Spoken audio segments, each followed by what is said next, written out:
Hello, and welcome to this lesson on predicting whether a spontaneous redox reaction will occur. In this lesson, I'll first go over the standard reduction potentials of half cells table. Then, I'll show you how to use the table to predict whether a spontaneous redox reaction will occur. And then finally, I'll go over a couple of different word problem examples to help you better understand how to predict whether a spontaneous redox reaction will occur. This is the standard reduction potentials of half cells table found in the back of the Hebden Chemistry 12 workbook and in the Chemistry 12 data booklet. Oxidizing agents are on the left side of the table, while reducing agents are on the right side of the table. The tendency to reduce and the strength of the oxidizing agents increase going up the left side of the table. The tendency to oxidize and the strength of the reducing agents increase going down the right side of the table.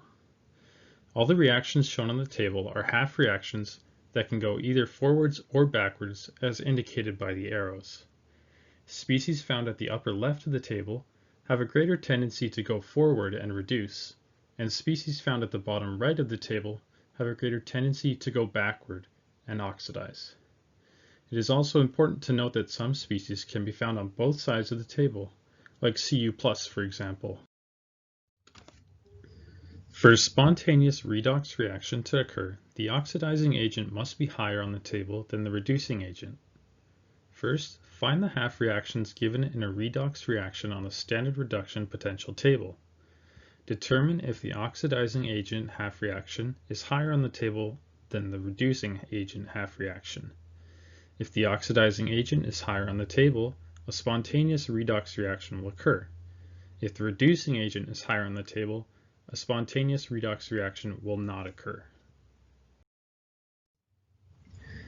Take, for example, a redox reaction between lead 2 plus and zinc solid.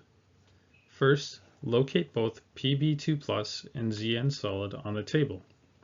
Pb2 plus is found on the left side of the table, and Zn solid is found on the right side of the table. Pb2 plus is higher on the table than Zn solid, so a spontaneous redox reaction will occur. Now, let's take a look at a redox reaction between Ba2 plus and Mg solid.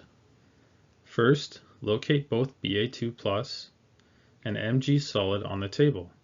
Ba2 plus is found on the left side of the table, and Mg solid is found on the right side of the table. Ba2 plus is lower on the table than Mg solid, so a spontaneous redox reaction will not occur. If both reactants are found on only the left side or the right side of the table, no reaction can occur. Take Al solid plus Ca solid for example. First, locate both Al solid and Ca solid on the table. Al solid is found on the right side of the table, and Ca solid is also found on the right side of the table. Al solid and Ca solid are both only found on the right side of the table, meaning they are both reducing agents, so no redox reaction is possible. Word problem example number 1. Will the spontaneous redox reaction occur between iodine gas and Sn2+? Write the reaction if a spontaneous reaction occurs. The reactants given by the question are Sn2+ and iodine gas, so we need to locate both reactants on the table. We can see that iodine gas is found on the left side of the table, meaning it's an oxidizing agent, and Sn2+ is found on both the left and right side of the table, meaning it can act as either an oxidizing agent or a reducing agent. For this redox reaction, we already have an oxidizing agent in iodine gas, so Sn2+ will act as the reducing agent. Iodine gas is located above Sn2+ on the table, so a spontaneous redox reaction is expected to occur. Word problem example number 2. Can hydrochloric acid be stored in a copper container safely? The reactants given by the question are H+, Cl-, and Cu solid. So first, we need to locate the possible reactants on the table.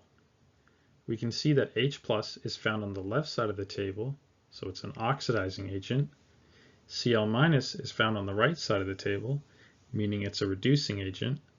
and Cu solid is found twice on the right side of the table, meaning it is also a reducing agent. No redox reaction will occur between Cl- and Cu solid because they are both reducing agents.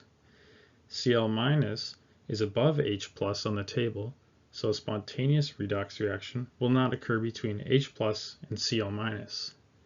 Cu solid is above H+ on the table as well, so a spontaneous redox reaction will not occur.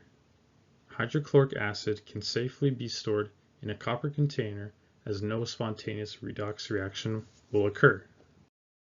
That's all for this lesson on predicting whether a spontaneous redox reaction will occur.